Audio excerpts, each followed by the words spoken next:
નમસ્કાર બાળકો, આજથી જે ટોપિક ચાલુ થાય છે ટોપિકનું નામ છે સમઘટકતા. 12મા ધોરણમાં પણ આવશે. JEE, નીટ, ગુજકેટ બધા માટે IMP 12મા ધોરણમાં પણ આ ટોપિક છે. ઓકે, તો સમઘટકતાને સૌથી પહેલા તો આપણે ઇંગ્લિશમાં શું કહેવાય એની વાત કરીએ. તો આને ઇંગ્લિશમાં આઇસોમેરિઝમ કહેવાય. સમઘટકતાને પ્રોપરલી સમજીએ પછી એની વ્યાખ્યા આપીએ. સમજી લો કે હું બ્યુટેન એને આ રીતે લખું છું અને આ જ વસ્તુને હું આ રીતે પણ લખી શકું. ઓકે, સમજવા જેવી વાત છે.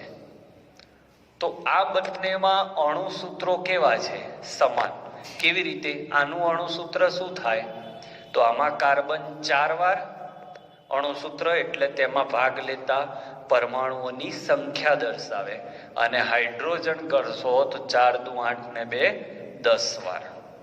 ઓકે, હવે અહીંયા ગણશો તો આનું અણુસૂત્ર પણ આ જ થશે. તો અણુસૂત્રો સમાન છે, પણ બંધારણ જુઓ. બંધારણ એટલે કેવી રીતે જોડાયેલા છે. તો અહીંયા 4 કાર્બન સીધા જોડાયા છે.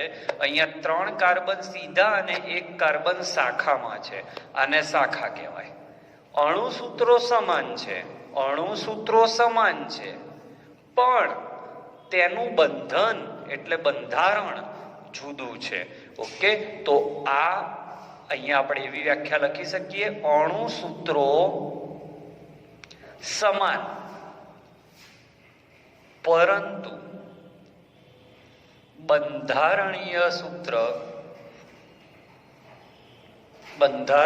સૂત્ર જુદા હોય તેને એકબીજાના બંધારણીય સમઘટક કહેવાય. ઓકે, ફરી એકવાર મિત્રો, બહુ જ સહેલું છે. અણુસૂત્રો સમાન છે, બંનેમાં કાર્બનની સંખ્યા 4 છે, હાઇડ્રોજનની સંખ્યા 10 છે. તો અણુસૂત્રો સમાન છે પરંતુ એને બંધારણ જુદું છે.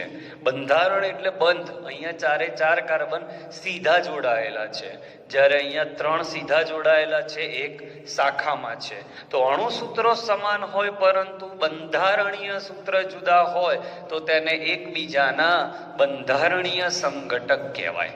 હવે બીજું, ધારો કે અહીંયા C++, અહીંયા ClH. હવે આ જ વસ્તુને હું આ રીતે બતાવું. આ Cl ત્યાંનો ત્યાં, આ H ત્યાંનો ત્યાં. અહીંયા H કરી દઉં અને અહીંયા Cl.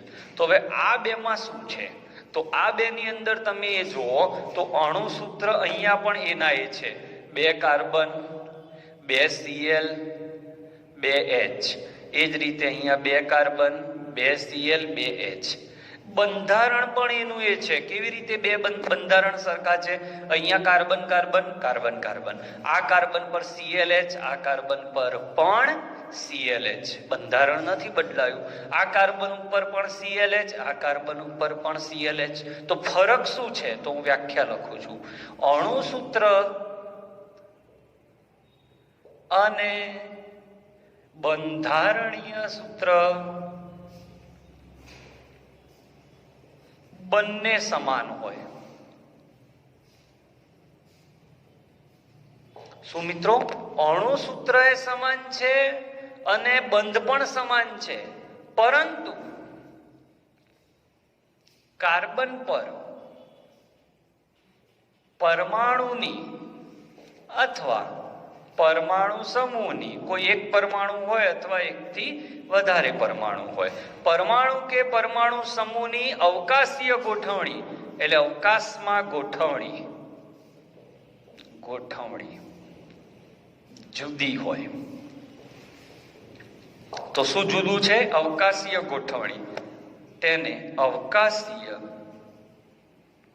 સમઘટક કહેવાય. જો બંધારણ જુદા હોય તો બંધારણીય સમઘટક, અને અવકાશમાં ગોઠવણી જુદી હોય તો અવકાશીય સમઘટક. કેવી રીતે? અહીંયા જુઓ તો અહીંયા Cl ઉપર છે અને અહીંયા Cl નીચે છે. ઓકે, તો અણુસૂત્ર સમાન છે, બંધારણ પણ સમાન છે, ClH પણ અહીંયા Cl ઉપર તરફ છે ને અહીંયા Cl નીચે તરફ છે, એટલે અવકાશમાં ગોઠવણી જુદી જુદી છે, તો એને અવકાશીય ગોઠવણી કહેવાય, અવકાશીય સમઘટકતા કહેવાય. ગોખશો નહીં, ફરીથી સમજી લો. અણુસૂત્ર સમાન હોય પણ બંધારણ જુદા હોય, એટલે બંધ બનાવવાની રીત જુદી હોય તો બંધારણીય સમઘટકતા. અણુસૂત્રો સમાન હોય, બંધારણ પણ સમાન હોય, પણ અવકાશમાં ગોઠવણી જુદી જુદી હોય તો તેને એકબીજાના અવકાશીય સમઘટક કહેવાય. ઓકે, તો બે પ્રકારના મુખ્ય સમઘટક, બંધારણીય સમઘટક અને અવકાશીય સમઘટક. હવે હું આનો ચાર્ટ દોરું છું કે આમાં કયા કયા સમઘટકતા આવે અને આમાં કઈ કઈ સમઘટકતા આવે. આ 12મામાં ભણવાની છે. આનો એક ટોપિક 13મા ચેપ્ટરમાં આવશે અને આ ટોપિક આ ચેપ્ટરમાં આવશે. ઓકે, તો હું આનો ચાર્ટ દોરું છું એટલે તમને એક્ઝેક્ટ ખબર પડી જાય. લઈ લો સ્ક્રીનશોટ. હમણાં જ આપણે વાત કરી બાળકો, ફરીથી એની વ્યાખ્યા બોલી દઉં. અણુસૂત્ર સમાન હોય પણ બંધારણીય સૂત્ર જુદા હોય તો તેને બંધારણીય સમઘટકતા કહેવાય. એના જો ઘણા બધા પ્રકાર છે, ટોટલ 6 પ્રકાર છે, પણ JEE નીટમાં બીજા 2 શીખીશું. આજે આપણે આ 4ની વાત કરવાના છીએ. 4 નહીં, આજે 2 શીખીશું, પછી 2. શૃંખલા સમઘટકતા, સ્થાન સમઘટકતા, ક્રિયાશીલ સમૂહ સમઘટકતા અને મધ્યાવયવતા, જેને ઇંગ્લિશમાં મેટામેરિઝમ કહેવાય. અવકાશીય સમઘટકતાની વ્યાખ્યા શું હતી મિત્રો? અણુસૂત્ર સમાન, બંધારણીય સૂત્ર સમાન, પણ કાર્બન પર રહેલા પરમાણુ કે પરમાણુ સમૂહની ગોઠવણી જુદી જુદી હોય. અવકાશીય સમઘટકતાના 2 પ્રકાર, ભૌમિતિક અને પ્રકાશીય. જો ઘણું બધું છે સમઘટકતામાં, પણ આપણે બુક મુજબ જઈ રહ્યા છીએ. જીનીટના લેક્ચરમાં એ લેવલ પર જઈશું. તો ભૌમિતિક અને પ્રકાશીય સમઘટકતાની વાત કરું તો ભૌમિતિક સમઘટકતા ચેપ્ટર 13માં આવશે અને પ્રકાશીય સમઘટકતા ધોરણ 12માં આવશે. તો આપણે આ પ્રકરણમાં આ 4 સમઘટકતા સમજવાની છે. ઓકે, બહુ જ સહેલી છે. તો સ્ટાર્ટ કરું. પહેલી સમઘટકતા, એનું નામ છે શૃંખલા સમઘટકતા. ઓકે, વ્યાખ્યા અને એ બધું તમને પેમ્પલેટમાં આપેલું છે. હું સીધું તમને ઉદાહરણથી સમજાવું. સમજી લો કે આપણી જોડે બ્યુટેન છે. તો આ રીતે બ્યુટેન લખાય. આમાં શૃંખલામાં કાર્બનની સંખ્યા કેટલી છે?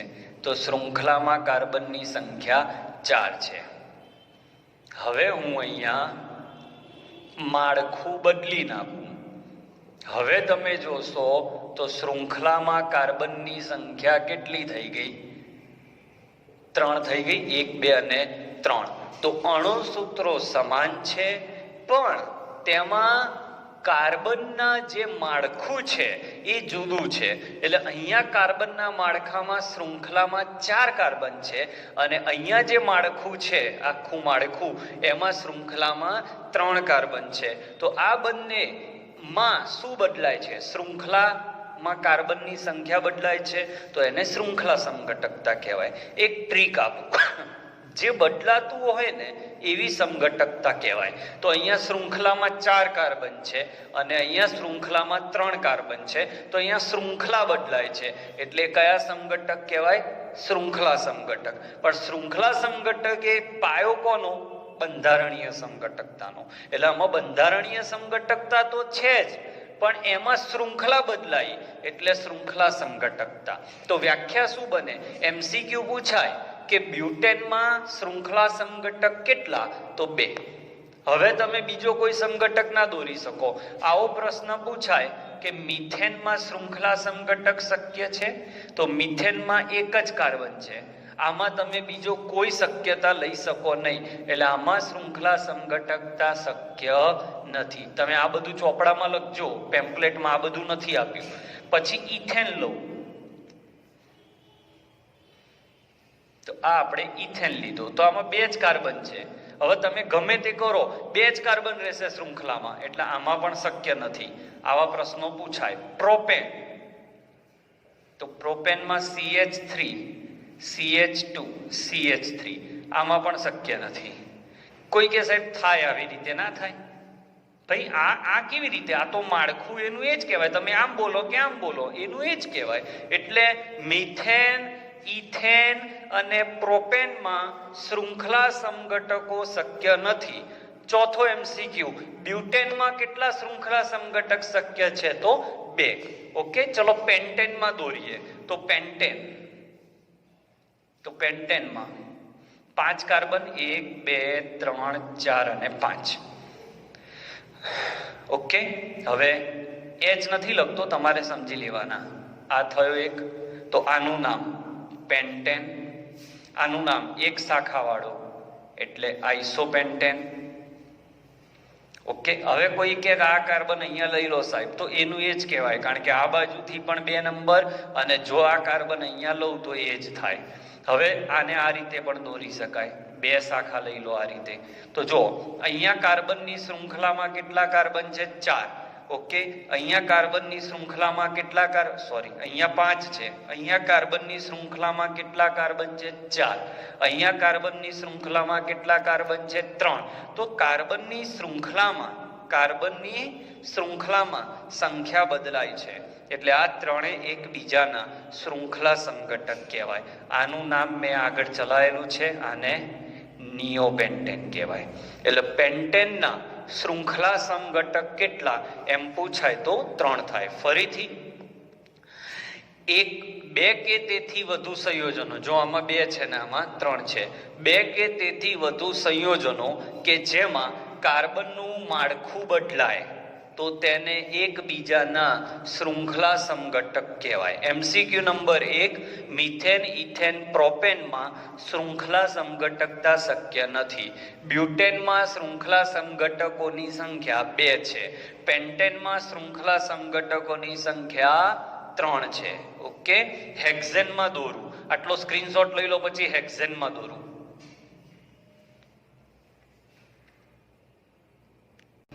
હવે હેક્ઝેન, તો હેક્ઝેનમાં 6 કાર્બન હોય, 1 2 3 4 5 6. મિત્રો H તો છે જ, પણ મારે ટાઈમ ના બગડે એટલે હું નથી લખતો, તમે લખી શકો. હવે 5 કાર્બન મૂકો, 1 2 3 4 અને 5, એક શાખા. હવે 4 કાર્બન મૂકો, 1 2 3 અને 4, તો 2 શાખા. ઓકે, તો માળખું બદલાય છે. ઓકે, તો આ રીતે હેક્ઝેનમાં શૃંખલા સમઘટક 3, પણ બીજા સમઘટકો પણ બની શકે છે, પણ એમાં પછી સ્થાન સમઘટક કહેવાય. જો આ કાર્બન પર 1 અને આ કાર્બન પર 1 દોર્યા, હવે હું આવું દોરું કે આ કાર્બન ઉપર જ 2, તો આમાંય માળખું જુદું છે. ઓકે, તો આમાંય માળખું જુદું છે, આમાં પણ માળખું જુદું છે, એટલે આ પણ એકબીજાના શું થયા કહેવાય? શૃંખલા સમઘટક. તો અહીંયા તમે જોશો તો હેક્ઝેનમાં શૃંખલા સમઘટકોની સંખ્યા 4 આવે છે. ઓકે, તો આ થયો તમારો હેક્ઝેન, આઇસોહેક્ઝેન, નિયોહેક્ઝેન, 2,3 ડાયમિથાઇલ બ્યુટેન. ઓકે, અણુસૂત્રો સમાન હોય પરંતુ કાર્બન શૃંખલાનું માળખું બદલાય. અહીંયા 6 કાર્બન, અહીંયા 5, અહીંયા 4, અહીંયા 4, પણ આ 4માં એક કાર્બનની શાખા છે, અહીંયા એક જ કાર્બન પર 2ની શાખા છે. ઓકે, એટલે આ 4 એકબીજાના શૃંખલા સમઘટક કહેવાય. ફરીથી વ્યાખ્યાને સમજી લો. અણુસૂત્રો સમાન હોય, બંધારણીય સૂત્ર જુદા હોય તો બંધારણીય સમઘટકતા. અણુસૂત્રો સમાન હોય, બંધારણીય સૂત્ર પણ સમાન હોય, પણ અવકાશમાં ગોઠવણી જુદી હોય તો અવકાશીય સમઘટકતા. હવે શીખ્યા શૃંખલા સમઘટકતા. અણુસૂત્રો સમાન હોય પણ કાર્બનનું માળખું બદલાય તો તે માળખું બદલાય એટલે શૃંખલાની લંબાઈ બદલાય તો તેને એકબીજાના શૃંખલા સમઘટકો કહેવાય છે. ઓકે, તો આજનો લેક્ચર આપણે અહીંયા પૂરો કરીએ છીએ. બહુ જ સહેલા કોન્સેપ્ટો છે. 12મામાં પણ આ બધું ફરીથી આવશે જ, એટલે અત્યારે તમે ખાલી એક જ ટ્રીક યાદ રાખો. સમઘટકતાની આગળ જે શબ્દ હોય એ ધ્યાનમાં લેવાનો. જેમ કે બંધારણીય સમઘટકતા, તો બંધારણ જુદા. અવકાશીય સમઘટકતા, તો અવકાશમાં ગોઠવણી જુદી. શૃંખલા સમઘટકતા, તો શૃંખલા જુદી. Okay, clear? તો આ સાથે આજનો લેક્ચર અહીંયા પૂરો કરીએ છીએ.